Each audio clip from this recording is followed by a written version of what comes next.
said she heard about what's going on. Oh yeah!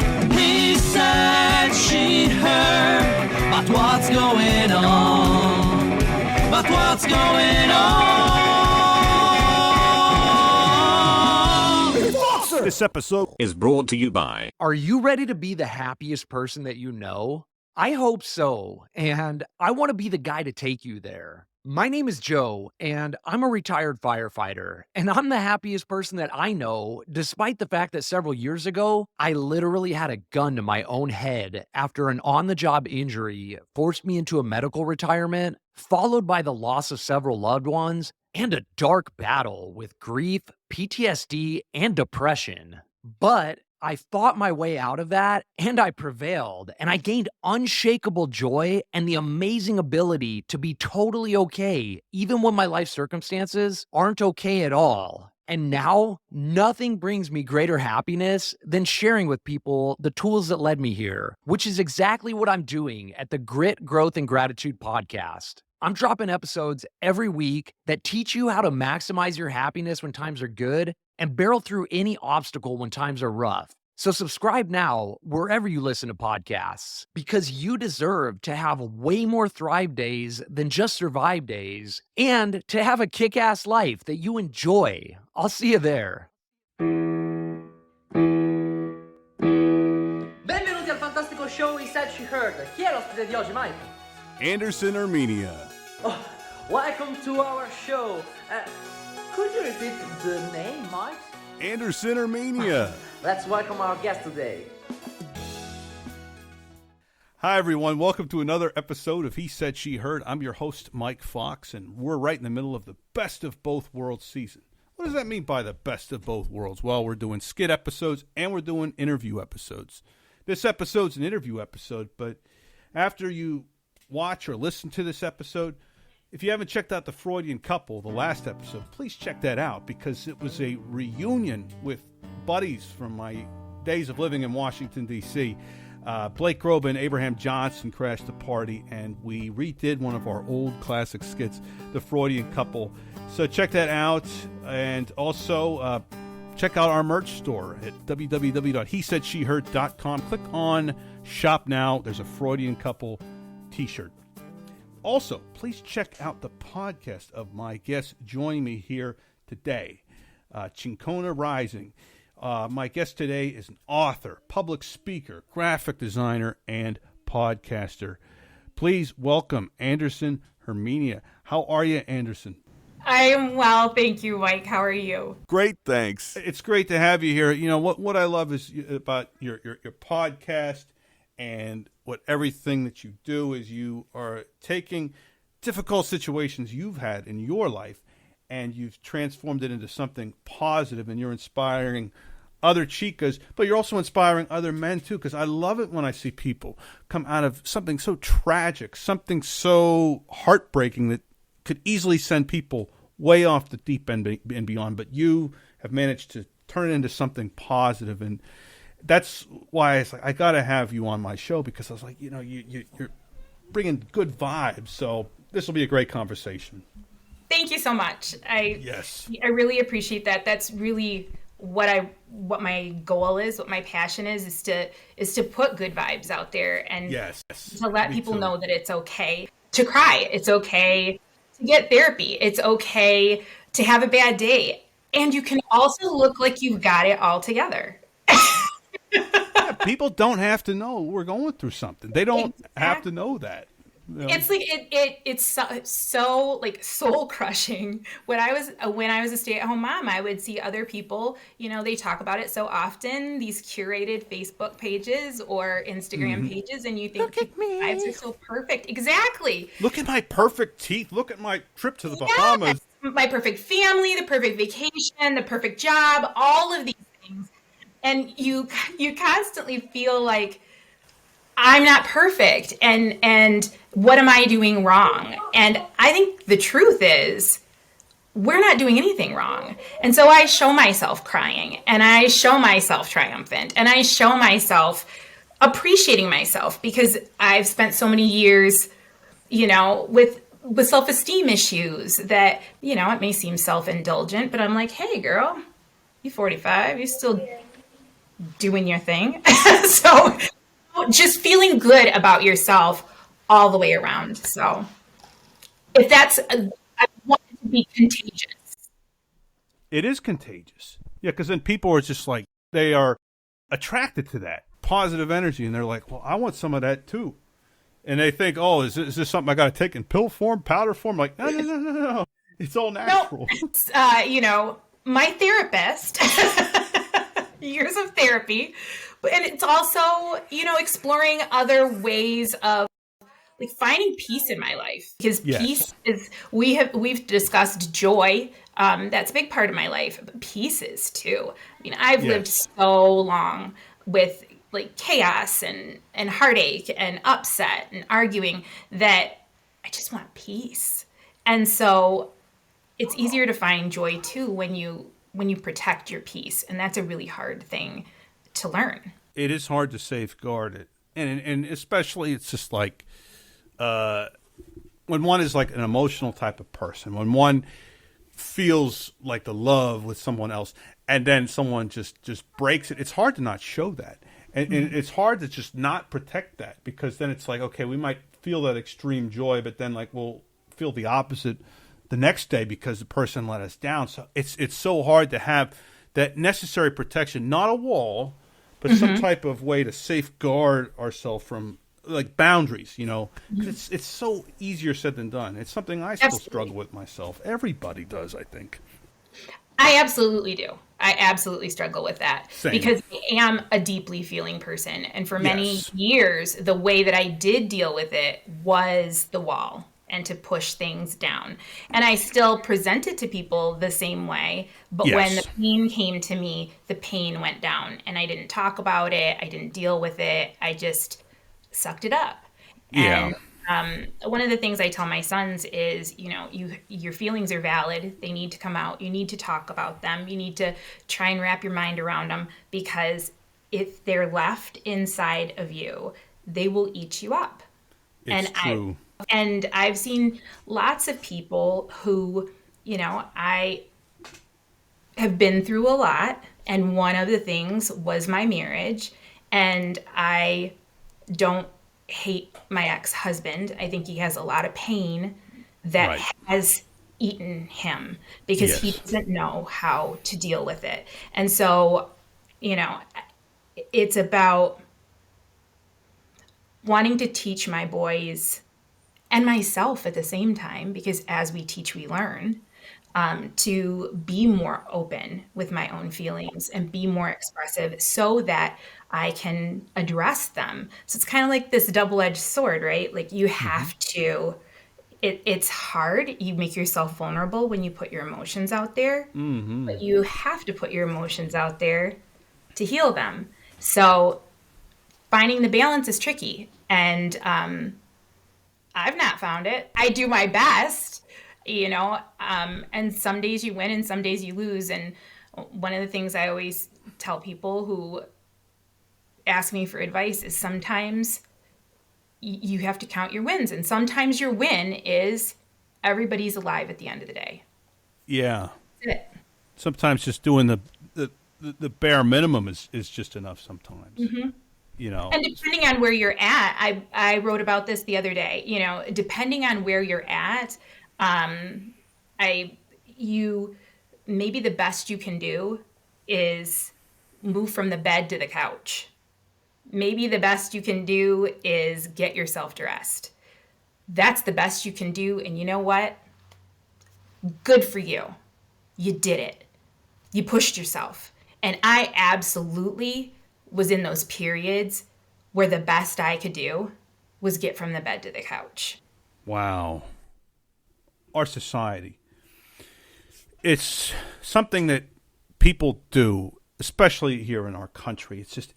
They feel that mental health is just something you just don't address. You just don't talk about. You suck it up. You bottle it up. And then one day it just comes off like a pressure valve. And that's why it's helpful, especially for for us dudes, it's like sometimes men they sometimes need to blow off steam, because if they don't, it's going to manifest itself into toxic anger. And I think that was the root of a lot of what was happening in my marriage. Mm-hmm. And you're not going to fix what you don't think is broken. And he didn't think that it was broken. And I had to wish him peace and healing. And at a certain point, I had to leave. But it also was not that easy. It was a very, very long process, and it was scary. And I'm actually helping a friend right now who is leaving a marriage that has anger, volatility issues, emotional abuse involved. And it's difficult. And I keep telling her, are you sure that you're ready today? You don't do this for me. Don't do it because I think you should. I'm on your team. I'm on team peace. I'm not pro-divorce. I'm pro-peace. And whatever that looks like, that's what it is. I'm on your team. And so I remember people pressuring me, and I wasn't ready. I was a stay-at-home mom, and I didn't have an education, and I had 2 small children, and I was married in the Catholic Church, and I'm Mexican. Catholic guilt, right? Yeah, we had the big fat Mexican wedding. And so it was like, I felt like that was my lot in life. That was the choice I had made, and that was where I was at. And, I really believe that sometimes we're not strong enough to do things for ourselves. Or we may not think that we're worth doing something, but you have to find somebody who is worth doing it for. And I didn't think at that point in my life that I deserved better than being abused. And I thought, this is my life, this is my lot. But when my older son was 5 years old, stood up to his dad to protect me. I thought, this is the last time. He was afraid of his own shadow, my boy. Yeah. And he stood up to his dad, who he'd seen rage his entire life. Mm-hmm. And so I still cannot fathom or comprehend the courage that my 5-year-old came up with, was able to summon. And so for him and my younger son, they were worth it. They were worth growing up in peace. Wow. They deserved better than that. I might not have believed I did. I do now. But at the moment, you probably didn't believe it. Sometimes you just have to pull yourself out for someone else. Yes. And then you can find yourself after. But it's getting out. And however you can do it, wherever you find that drive, that's where it is. Mm-hmm. I like how you say in your show description, and I'm relating this to what you were talking about, is you say, despite challenges, despite fear, despite trauma, despite whatever obstacles have been thrown at you, some days you will conquer, others you will feel conquered. Rising is found in the lessons we learn, the knowledge we share, and the strength we find in each other. Because at that moment you were just describing, that's not probably something you felt, but you're probably just thinking, I just got to get out of this toxic situation. It's not good for me or my children. Mm-hmm. And I didn't want to, I look at myself not as raising boys, but as raising men. Yes. And I did not want to raise men who were going to either think it was acceptable to hurt people or think it was acceptable to hurt me. And so the idea of not only did I do it for them, I did it for future partners, so that those future partners never looked at me and said, you didn't teach your kids better than this. They do this because of you. You allowed it. One thing I do really want to say is the idea of I just said, and as I've delved further into this and I've done some writing, I wrote a chapter for a book recently about my experience in my marriage. Yes. And I just said that how could you have allowed this? And so often we say about women who are abused, how could you allow this to happen? How could you stay so long? How could you have accepted this? Instead of saying, what is wrong with him or her that they are doing this? What is wrong? What is hurt in you, the person, the perpetrator, the abuser, that you are doing this? Yeah. The onus is put on the person that's in the weakest position. Yeah. And, what kind of woman allows herself to be treated that way? Society asks us. Yeah. A weak woman, a pathetic woman, a woman who, can't take care of herself. Yeah. So when I found myself in that position, Yeah. I thought, that's who I've become. Wow. And I had to kind of break loose from that idea of what kind of woman. And there were a couple women in my life that I had a great deal of respect, still have a great deal of respect for, who both very quietly said to me, we've gone through this too and you'll be all right.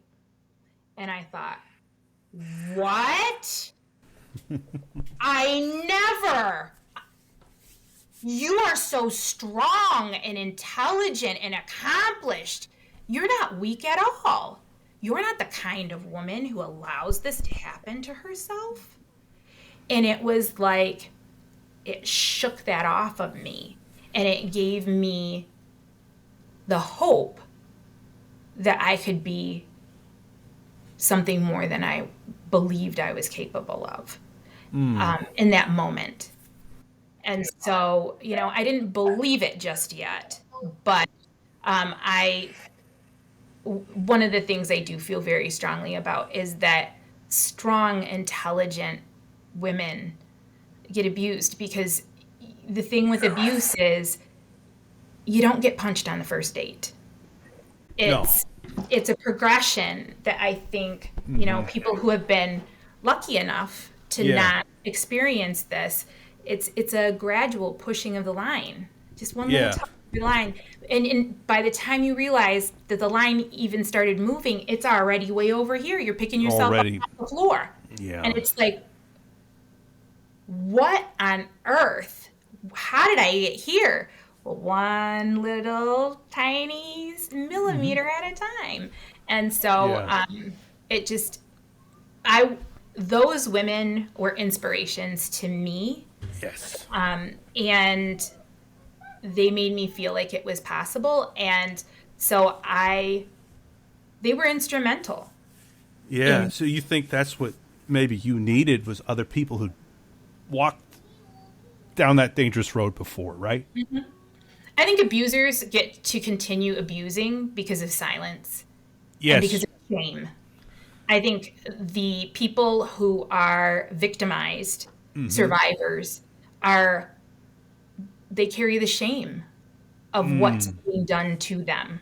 Yes. Because clearly, if you're doing it, you have no shame. And so, the one who's in the weakest position carries the shame. And then society's giving us a nice heaping helping of shame as well, because what kind of mother would allow her children to grow up in a house like this? But you also don't want your children to come from a broken home, do you? So it's contradictory messages that you ultimately, I said to someone yesterday, actually, I didn't have an education. I didn't have a job. I had 2 kids, and I jumped off a cliff with one kid under each arm and hoped that saying about sprouting wings on the way down was true. Because if it wasn't, but it was all I had. And whatever was out there was better than where we were at. Absolutely. And it was. Wow. That's amazing. It's just it's so touching too that like you've been through all of this, and now you're the one that's helping these other women out. You know, you're a voice for them and an inspiration. What type of responses have you gotten from other women that have been through similar situations? What type of things have they said to you after hearing you on your podcast or talking to you personally about their situation? You're gonna make me cry now. I'm sorry. I'm starting out, so my reach isn't tremendous. My reach isn't like yours yet. My hope is that I can touch people who will then touch other people. Yes. But I've gotten, messages from people saying, thank you so much for putting voice to this. I don't feel as alone. I have had mothers whose daughters are in similar situations say, I forwarded your podcast to my daughter. When I heard that my podcast, my Instagram was forwarded to a daughter that a mother worries about, to say it's possible to leave. It's possible to heal. It's possible. Yeah. And because I do try and be honest about it, I have bad days. Just last night, I had a lot of self-doubt. And, for lack of a better term, my boyfriend was talked me through it and was pointing things, he was trying to help me. And, I don't talk about him at all in any part of Chingona Rising, primarily because I think that what I'm doing is a self journey, and that's not about having someone with you necessarily. I didn't start dating for 5 years after I was divorced because I felt like I was terrified I would pick the same kind of person, and that I would end up in a similar mess if I didn't heal myself. Yeah. And this time, this person wasn't going to be the father of my sons. Yeah. And what was that going to mean for them? And so I say, I hide out in academia, and that seems to have worked for me. Some people drink, some people do drugs. I go to college. And so I worked really hard, got into MSU, and my boys and I moved to campus. Everything was an adventure. Yeah. The ability they saved me in more ways than one. And everybody says, you give them so much credit. You did it. And I said, but they inspired me. I might still be there if not for them. And then they showed me how to be a kid again and how to live life with wonder. Yes. And awe. And it was contagious. And so everything was exciting. And I'm super, I'd been stifling who I am for a very long time, but it was like an invitation to just be me. Yeah. All of it. That takes courage to be you. It takes a lot of courage because you know what it takes? It takes letting go, and that's something that we have a hard time doing. And it takes, the other thing too is that I find, and I was put in an awkward situation because I was an undergrad at a traditional university. So my cohort was 19, 20-year-old kids. And here I am, 40. And I'm thinking, this is going to be ridiculous. Absolutely ridiculous. I'll tell you, I learned so much from those kids. There's certainly we're the ones that were like, ooh, don't know that I want you running the world, but I learned to open myself up to learn from any source, whether it was a 19-year-old kid who was going through something, or whether it was my child who was going through something, or teaching me something. You can learn something just about everywhere. One of the greatest compliments I've ever received is, I think I might have told you this previously.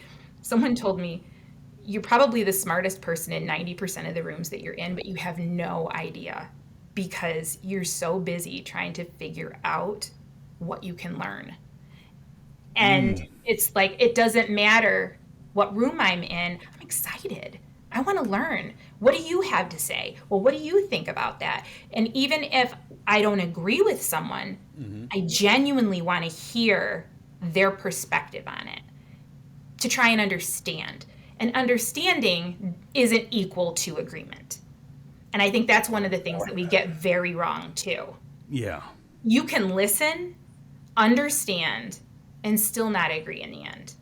I like that. And that's okay. So I think that's one of the problems that we have with the public discourse right now is you either see it my way or you're wrong. Yeah, and that's like a dictatorship in a way. It doesn't encourage independent thinking. It doesn't encourage us to be our natural self. Absolutely. Are you ready to be the happiest person that you know? I hope so, and I want to be the guy to take you there. My name is Joe, and I'm a retired firefighter, and I'm the happiest person that I know, despite the fact that several years ago, I literally had a gun to my own head after an on-the-job injury forced me into a medical retirement, followed by the loss of several loved ones, and a dark battle with grief, PTSD, and depression. But I fought my way out of that, and I prevailed, and I gained unshakable joy and the amazing ability to be totally okay, even when my life circumstances aren't okay at all. And now, nothing brings me greater happiness than sharing with people the tools that led me here, which is exactly what I'm doing at the Grit, Growth, and Gratitude podcast. I'm dropping episodes every week that teach you how to maximize your happiness when times are good and barrel through any obstacle when times are rough. So subscribe now wherever you listen to podcasts, because you deserve to have way more thrive days than just survive days, and to have a kick-ass life that you enjoy. I'll see you there. I was a much better parent before I had children because I had it all figured out. And man, did they humble me. And it was like, my 14-year-old, I was frustrated with him. He was frustrated with me. He's very, very smart. He's curious about everything, asks lots of questions, and he just has a really hard time getting his work in. And so I was so frustrated, and I said, I have been fighting you for 14 years. And I was like, I'm tired. And so, a week or so later, he came to me and said, Mom, it really, something you said has been hurting me. And I said, what's that? And he said, you told me that you've been fighting me for 14 years. And I was like, buddy, first of all, thank you for coming to me with that. I'm sorry that it hurt your feelings. I was really frustrated. And I said, that's not an excuse, but that's where I was at. And I said, we have butted heads. I said, and the fact of the matter is you've made me a better person. I know I'm better for it. I like to hope that you're better for it. I said, so have we been fighting each other for 14 years? Yep, sure have. But we've also been making each other better for 14 years. So going back to feelings and having an open dialogue with them about it. And you had mentioned, as a man, there are other complexities that come with that of course I will never understand, but I do want my boys to know that their feelings are valid. Yeah. I think our society dictates too to us men. It's like we're not allowed to express ourselves in a tender way.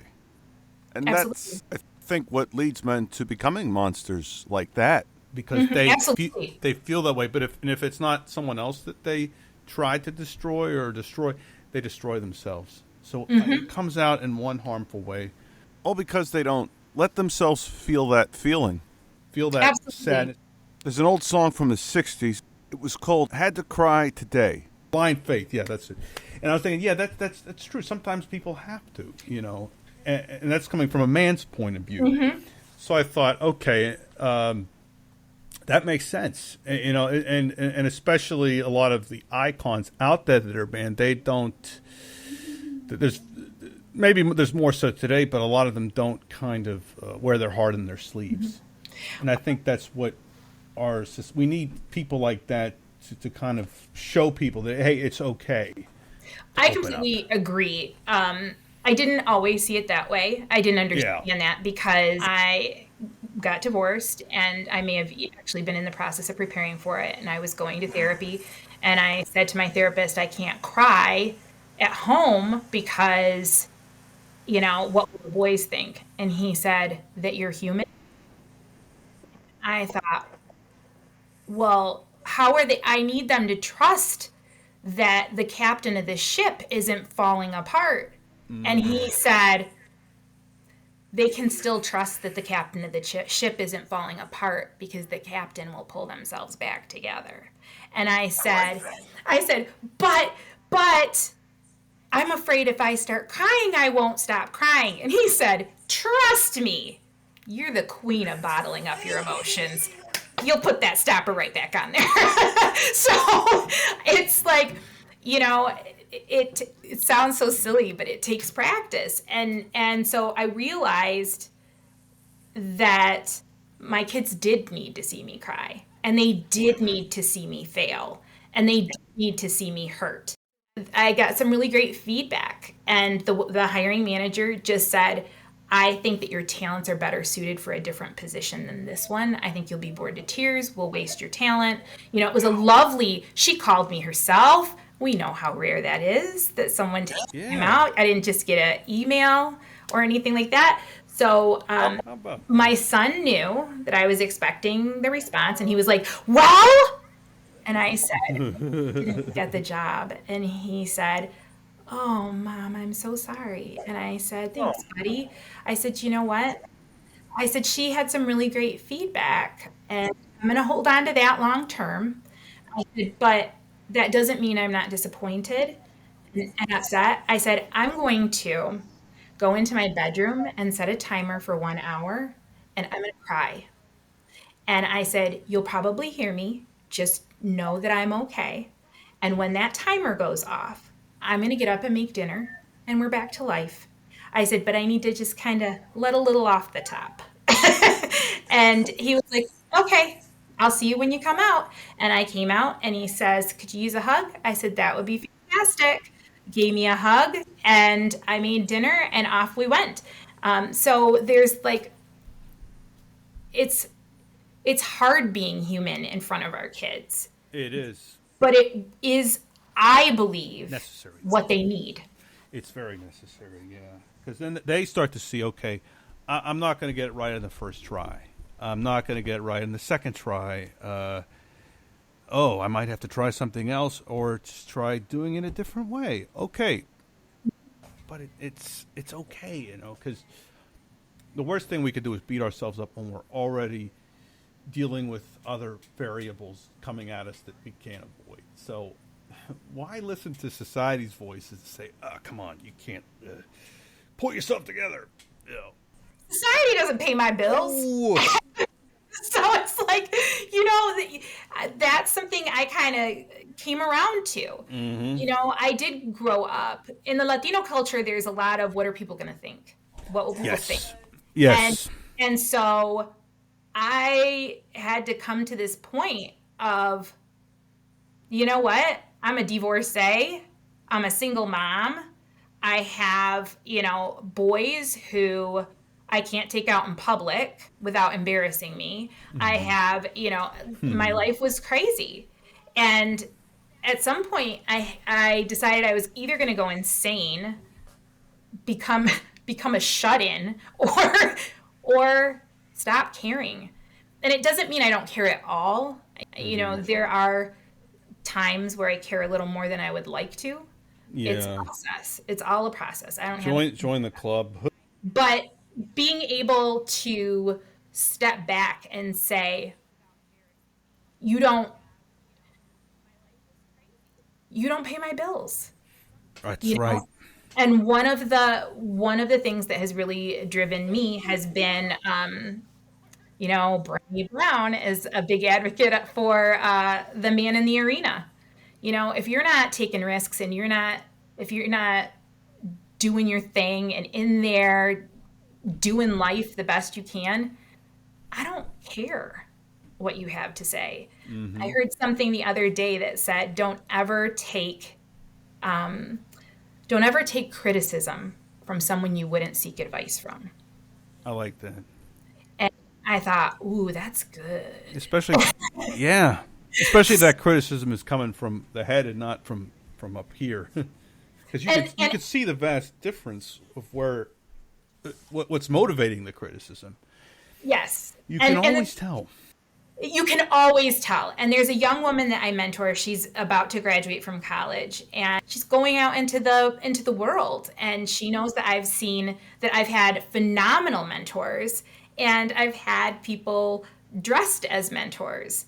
And she said, how do you know the difference? I said, you don't always know the difference. I said, but there are some commonalities I found. I said, one of them is if the person achieved what they have on their own. If it was their achievement or if it was handed to them. That's a big one. If they are happy with where they're at. Because you can have something handed to you and be just over the moon happy with where you're at. But if you're not happy, that's another thing. Are you somebody who is threatening to them? Are you going somewhere that they wish they had the nerve to go? Because I actually, when I left my marriage, I had the most entry level position that you could possibly have. And I started college. I was turned down first by Michigan State, and I really wanted to go there. And my academic record was 25 years old, and it was significantly less than stellar, so I don't blame them for turning me down. But I had to go somewhere else and do a year there, and then come back and say, see, I can do it. But in that time, there was a person who I had a great deal of respect for, who did everything in the right order and made all of the safe choices and all of the right choices, and I don't think was very happy with where they were at. And here I was taking risks and things were falling into place, and that's not how it's supposed to work. And actually, in so many words, told me, no one will ever see you as anything more than a secretary. And that person I was going to school for writing. My major was writing, and they were a graphic designer. And I said to my son, you know what I did? Recently I told him, I said, do you know what I did when I left that office? And he said, what? I said, I added a graphic design minor. And thought, I'll show you. Yeah. So, and you did. And I did. Yeah. And I am. And, the more I've achieved, the more I've done on my own, the less I need to show anybody anything. It's about where I want to go. About where you want to go. But one of the things I always used to do is, and I'll still do it from time to time if I feel like I'm low or my boys are low, is take a dry erase marker right on the mirror in the morning. Right now mine says, put on your biggest hoops, your boldest lipstick, and your baddest bitch energy, because and so like first thing in the morning, and can I swear? For a long time, the permanent across the top of the mirror was, don't quit. You still have a few motherfuckers to prove wrong. And so I was like, I do. But now I have me to prove right. And that's a whole different, it's a shift. You take what you can to fuel you.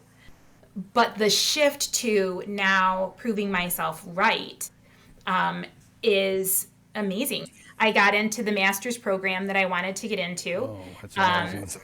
And it's funny you were talking about failing. I'm fascinated with failure. Me too. I kind of want to say I love it. And the research that I proposed was the rhetoric of failure, how we talk about it. Yeah. And, we have that saying, oh, nothing ever goes to plan. But then when it doesn't, it's like a personal affront. Mm-hmm. Like you take it so personally, and it's like, no. This is part of it. This is part of it. And what you see on Facebook and Instagram, those things are typically built on a mountain of failures. Yes. I want mine at least. And so I have lots of failures behind me, but you get to also draw strength from them. Yeah. And, there really isn't anything I'm going to face that I think is harder than what I've already faced. So there are a lot of times where I think, you know what, bigger and badder have tried. I got my hoops on. We're good. Sometimes you can't even see the way forward, but you just have to keep putting one foot in front of the other. And as far as something we had discussed is in Latino culture, mental health is not discussed. Yeah. And seeing a therapist it didn't used to be typical. No. I particularly, I want to help whoever, if I can help somebody get out of a situation or give them hope that it's possible, then I don't care who they are.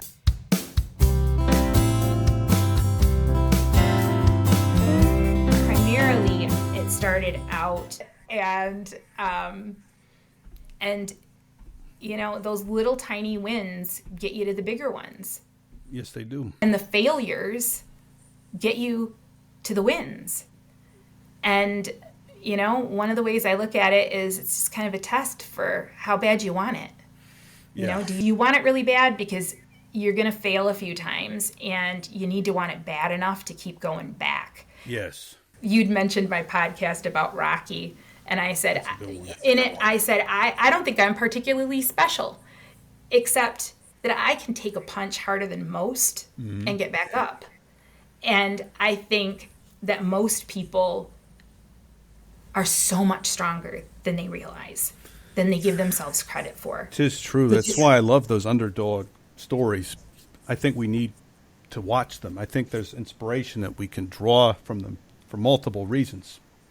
And the more times you get up, the stronger you realize you are. Yes. So it's like the reward for getting back up. The reward for getting back up and trying again, trying it a different way, and maybe learning from others, which is what you've done. And you've taught others to do the same, which is amazing. I hope so. Yes. Check out her podcast, Chingona Rising. And before we go, I would like you to tell our viewers and listeners what a Chingona is. A Chingona is a word that's been kind of reclaimed, and it's a badass. It's a badass woman. It's a woman. And that's what you are. Thank you. She does what she wants. She makes it happen. She doesn't think about what society's telling her to do. She sets a goal, and she gets to it. Yes. And it does take tears, and it does take struggle. Blood, she sweat, gets and there. Tears. She gets there. And rising is a verb. We don't arrive there. I'm continually rising. I'll still be rising if I'm doing it right at 80. I'm still getting there. So, yeah. I hope that more people, I hope more guys even see themselves. Chingon, that's the male. Yeah. Well, I want to say a message to our Chingonas. You got to support the Chingonas. Support your badass woman. If you're married to one, dating one, support them to be all that they can be, to have a voice. We need, come on, guys. Let's Let's do this. And be badasses ourselves, too. Yes, absolutely. All of us. All of us, yeah. Well, Andersen, it's been such a pleasure speaking with you. And please check out her podcast, Chingona Rising. My guest today has been Andersen Herminia. Thank you so much for joining me. Thank you, Mike. Have a great day. We conclude this episode with a song by John Paul. John Paul.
Alcohol.